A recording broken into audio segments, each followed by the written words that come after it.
രാജ്യത്ത് നരേന്ദ്രമോദി ഭരണം പൊതുവെ തുടരും എന്നത് തന്നെയാണ് അഭിപ്രായ സർവേകൾ ഒക്കെ പറയുന്നത്. അവിടെ 400 സീറ്റ് എങ്ങനെ കിട്ടും എന്നൊക്കെ അമിത്ഷാ വിവരിച്ച വീഡിയോ തൊട്ടു മുമ്പ് അപ്ലോഡ് ചെയ്തിട്ടുണ്ട്. നിങ്ങൾ കണ്ടിട്ടുണ്ടാകുമെന്നാണ് വിചാരിക്കുന്നത്. ആ, അതിനപ്പുറത്തേക്ക് ഇന്ത്യ മുന്നണി അധികാരത്തിൽ വരും, ഇനി നരേന്ദ്രമോദി പ്രധാനമന്ത്രിയാകില്ല എന്നൊക്കെ രാഹുൽ ഗാന്ധി പറയുമ്പോൾ അവിടെ ഇന്ത്യ മുന്നണിക്ക് ഒരു വ്യക്തമായ കണക്ക്, ഏതൊക്കെ സംസ്ഥാനങ്ങളിൽ എങ്ങനെ നേട്ടമുണ്ടാകും എന്നൊരു കണക്ക് ഇതുവരെ ഒരു നേതാക്കളും പറഞ്ഞിട്ടില്ല.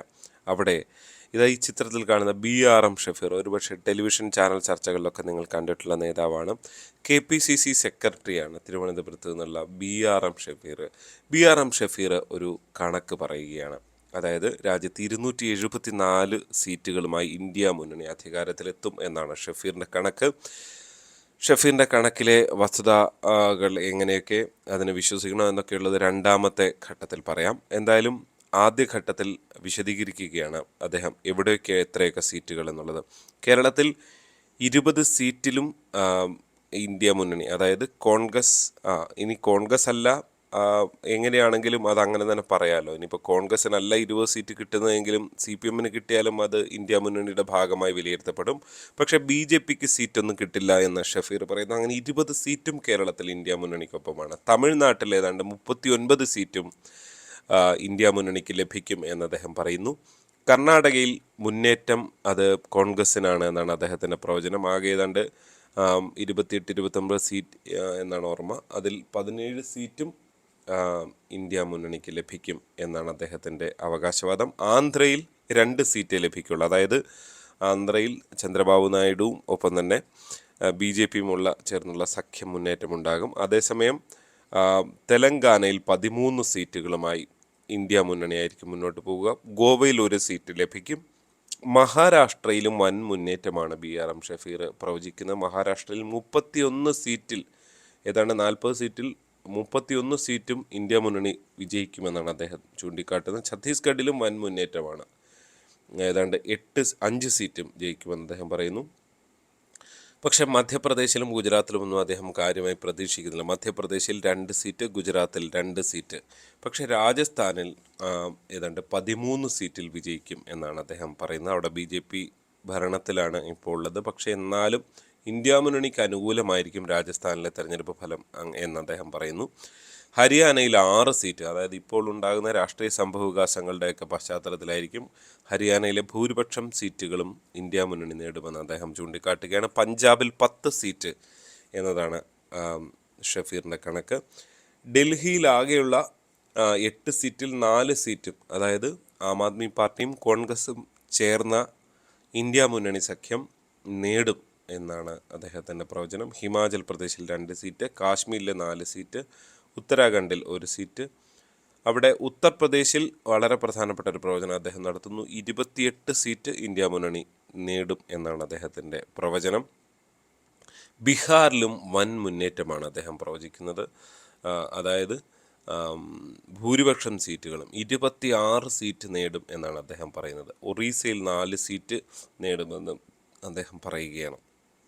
മറ്റൊരു പ്രധാനപ്പെട്ട മുന്നേറ്റമായി അദ്ദേഹം ചൂണ്ടിക്കാട്ടുന്നത് വെസ്റ്റ് ബംഗാളിലാണ്. അവിടെ മമതാ ബാനർജി 32, അതായത് ഇന്ത്യ മുന്നണി 32 സീറ്റിൽ ജയിക്കുമെന്നാണ് പറയുന്നത്. അവിടെ യോജിച്ചുള്ള മുന്നണി സഖ്യമല്ല ഉള്ളത്.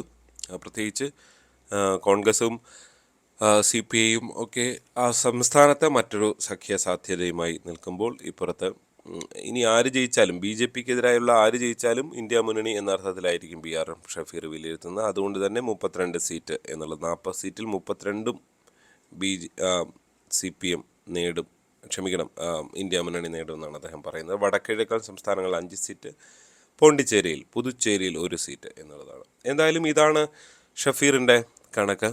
ഷഫീർ ഇങ്ങനെയൊരു കണക്ക് പറയുമ്പോൾ ആകെ സീറ്റ് 274 സീറ്റ്. അങ്ങനെ ഒരു കണക്ക് അദ്ദേഹത്തിന് പറയാൻ കഴിഞ്ഞു എന്നുള്ളത് തീർച്ചയായും അദ്ദേഹത്തിൻ്റെ എന്താ പറയുക, ഈ തെരഞ്ഞെടുപ്പ് സമയത്തെ കൗതുകകരമായൊരു കാഴ്ചയായി തന്നെ പറയേണ്ടി വരും. ഇപ്പോൾ കേരളത്തിൻ്റെ കാര്യത്തിൽ 20 സീറ്റ്, തമിഴ്നാട്ടിൽ 39 സീറ്റ് എന്നൊക്കെ പറയുന്നത്, ഇനി 39 കിട്ടിയില്ലെങ്കിൽ ഒരു 10-35 സീറ്റെങ്കിലും ഇന്ത്യ മുന്നണിക്ക് കിട്ടാനുള്ള സാധ്യതയുണ്ട്. കർണാടകയിൽ പക്ഷേ 17 സീറ്റിലേക്ക് എത്തുമോ എന്നുള്ള സംശയം ബാക്കിയാണ്. കാരണം അവിടെ എന്തൊക്കെ ഭരണവിരുദ്ധ വികാരമുള്ളപ്പോഴും ഇപ്പോൾ രേവണ്ണ വിവാദമൊക്കെ, ലൈംഗിക വിവാദമൊക്കെ അവിടെ നിൽക്കുമ്പോൾ, പ്രജ്വൽ രേവണ്ണയുടെയൊക്കെ നിൽക്കുമ്പോൾ അവിടെ ബി ജെ പിക്ക് ഒരല്പം തിരിച്ചടി ഉണ്ടാകാനുള്ള സാധ്യതയുണ്ട്. പക്ഷേ എന്നിരുന്നാൽ തന്നെയും ദേശീയ തെരഞ്ഞെടുപ്പിൽ അവർ കോൺഗ്രസ്സിനൊപ്പമല്ല നിൽക്കാറുള്ളത്, അവർ ബി ജെ പിക്കൊപ്പമാണ് കുറേ കാലമായി നിൽക്കാറുള്ളത് എന്നാണ് കാഴ്ച. പിന്നൊരു വലിയ കണക്ക് മഹാരാഷ്ട്രയിലാണ്. മഹാരാഷ്ട്രയിൽ ഒരുപക്ഷെ ഇന്ത്യ മുന്നണിക്ക് 31 സീറ്റ് എന്നൊക്കെ പറഞ്ഞാൽ അത്ഭുതം തോന്നുന്ന ഒരു കണക്കാണ്. കാരണം അവിടെ ബി ജെ പി എല്ലാ തരത്തിലുള്ള സഖ്യ സാധ്യതയും ഉപയോഗപ്പെടുത്തിക്കൊണ്ടാണ്, ഇപ്പോൾ അജിത് പവാർ അങ്ങനെ എല്ലാ ഗ്രൂപ്പുകളെ ഒപ്പം നിർത്തിയാണ് മത്സരിക്കുന്നത്. അവിടെ ഇന്ത്യ മുന്നണി നേട്ടമുണ്ടാക്കുമെന്ന കണക്ക് വിശ്വസിക്കാൻ കഴിയുന്നില്ല. രാജസ്ഥാനിൽ 13 സീറ്റ് എന്ന കണക്കും വിശ്വസിക്കാൻ കഴിയുന്നില്ല. കാരണം അവിടെ ബി ജെ പി സർക്കാരിന് മാത്രമല്ല, കേന്ദ്രത്തിൽ അധികാരത്തിൽ വരുന്നോ, പ്രത്യേകിച്ച് കോൺഗ്രസിന് വലിയൊരു അധികാരത്തിൽ വരും എന്നുള്ളൊരു വലിയ ഇതൊന്നുമില്ല. ആകെ 25 സീറ്റ് ഉണ്ടെങ്കിൽ ആ 25 സീറ്റും അല്ല 24ഓളം സീറ്റെങ്കിലും ഏതെങ്കിലും ഒരു മുന്നണിക്ക് അനുകൂലമായിട്ട് നിൽക്കുന്നതാണ് കാണാറുള്ളത്. അത് തവണ ബി ജെ പിക്ക് തന്നെയാകും എന്നാണ് പ്രതീക്ഷിക്കേണ്ടത്. ഹരിയാനയിലും ഇത്തരം പ്രശ്നങ്ങളുണ്ടെങ്കിലും കേന്ദ്രത്തിനൊപ്പം നിൽക്കുന്ന ഒരു നിലപാടിലേക്ക് കാര്യങ്ങൾ പോകാനാണ് സാധ്യത. പഞ്ചാബിൽ പിന്നെ സ്വാഭാവികമായിട്ടും നടന്നേക്കാം. ദില്ലിയിൽ 4 സീറ്റ് എന്നുള്ളത് ഇപ്പോൾ ആം ആദ്മി പാർട്ടിക്കൊപ്പമൊക്കെയാണോ? ആം ആദ്മി പാർട്ടിയുടെ നേതാക്കൾ 3-4 പേര് ജയിലിൽ കിടക്കുന്നു.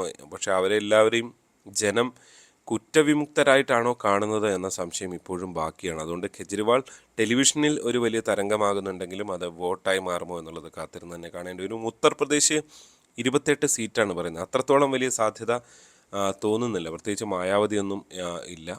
മാത്രമല്ല അവിടെ ബി ജെ പി യോഗി സർക്കാരിനെതിരെ ഒരു വലിയ വികാരമൊന്നും, എതിർവികാരമൊന്നുമില്ല. ബി ജെ പിക്ക് അനുകൂലമാണ് പൊതുവെ. അതുകൊണ്ട് തന്നെ കഴിഞ്ഞ തവണ നേടിയ സീറ്റെങ്കിലും 62 അതിന് മുന്നോട്ടോ ബി ജെ പിക്ക് പോകാനാണ് സാധ്യത ഉള്ളത്. പിന്നീട് ജാർഖണ്ഡിലും ഒരു പരിധിവരെ ഇപ്പോൾ ഹേമന്ത് സോറനൊക്കെ അകത്ത് കിടക്കുകയാണ്. അപ്പോൾ അതിന് അഴിമതി സർക്കാർ എന്നുള്ളൊരു മുഖച്ഛായ ആ സർക്കാരിനെ സംബന്ധിച്ചുണ്ട്. ബീഹാറിൽ 26 സീറ്റ് എന്ന് പറയുന്നു. അതിലേക്ക് എത്താനുള്ള ഒരു സാധ്യതയും ബീഹാറിലെ തിരഞ്ഞെടുപ്പിൽ കാണുന്നില്ല. നിതീഷ് കുമാറും ഇപ്പുറത്ത് ബി ജെ പിയും കൂടെ ഒരുമിച്ച് നിൽക്കുമ്പോൾ അപ്പുറത്ത് തേജസ്വി യാദവും ലാലു പ്രസാദ് യാദവും ഒക്കെ നിന്നാൽ മാത്രം ഇപ്പോഴത്തെ ഒരു രാഷ്ട്രീയ കാലാവസ്ഥ ബി ജെ പിക്ക് അനുകൂലമായതുകൊണ്ട് തന്നെ ഇന്ത്യ മുന്നണിക്ക് അനുകൂലമായ അത്രത്തോളം സീറ്റ് ബീഹാറിൽ ലഭിക്കുമെന്ന് കരുതാൻ വയ്യ.